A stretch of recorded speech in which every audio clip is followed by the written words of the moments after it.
You may have not heard about it, but a series of trials is underway in the US. From afar, they look like regular cases of financial misconduct, but from close up, there's more than meets the eye.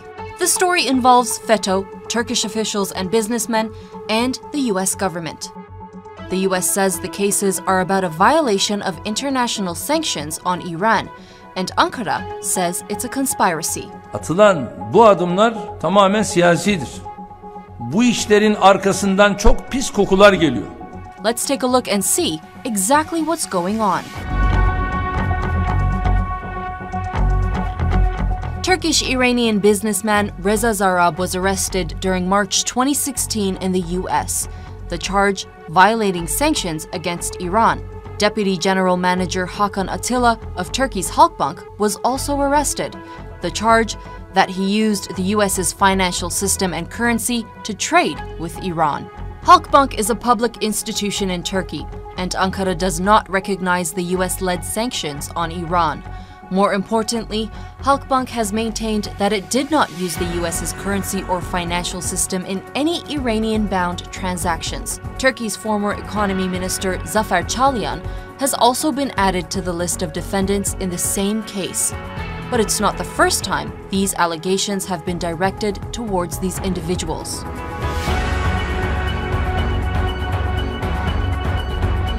It all started in what is known as the 1725 December corruption probe. On December 17, 2013, dozens of businessmen and bureaucrats were arrested under accusations of corruption.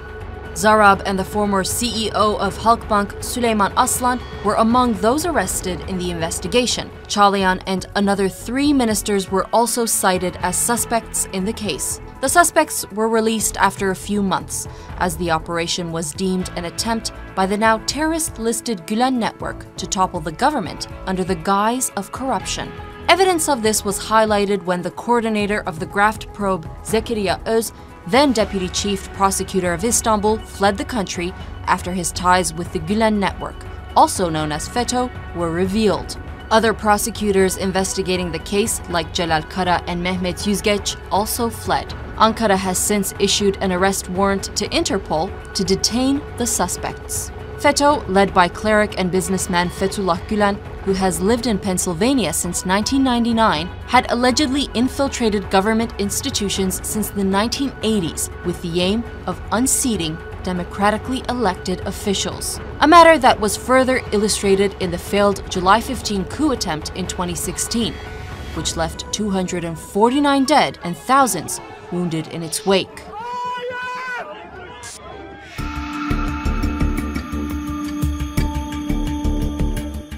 Now the question is, how did the US get involved in a domestic Turkish affair? That brings us to 2 names critical to the development of the case. One is Metin Topuz, who has spent 35 years working in the US consulate in Istanbul, and the other is Preet Bharara, the US prosecutor who ordered Sarraf's arrest.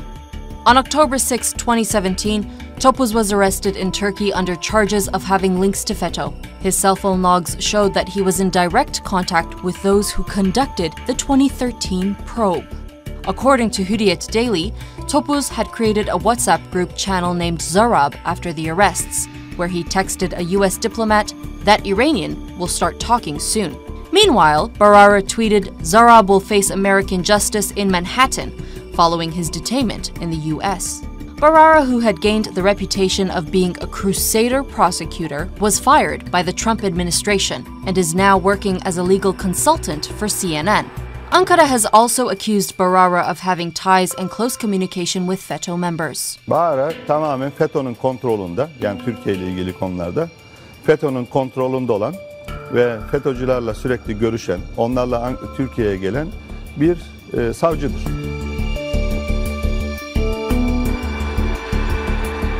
Despite the controversy, Sarraf and Attila's cases were resumed in the US, but in a sudden turnaround of events, Sarraf, who had traded with Iran allegedly using Halkbank, has pleaded guilty and now acts as a witness during Attila's trial.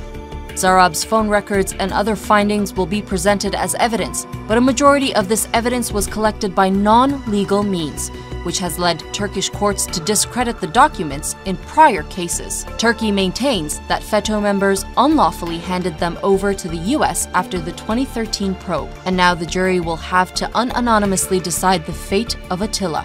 But with all the implications involved, will the US justice system be finishing what FETO started?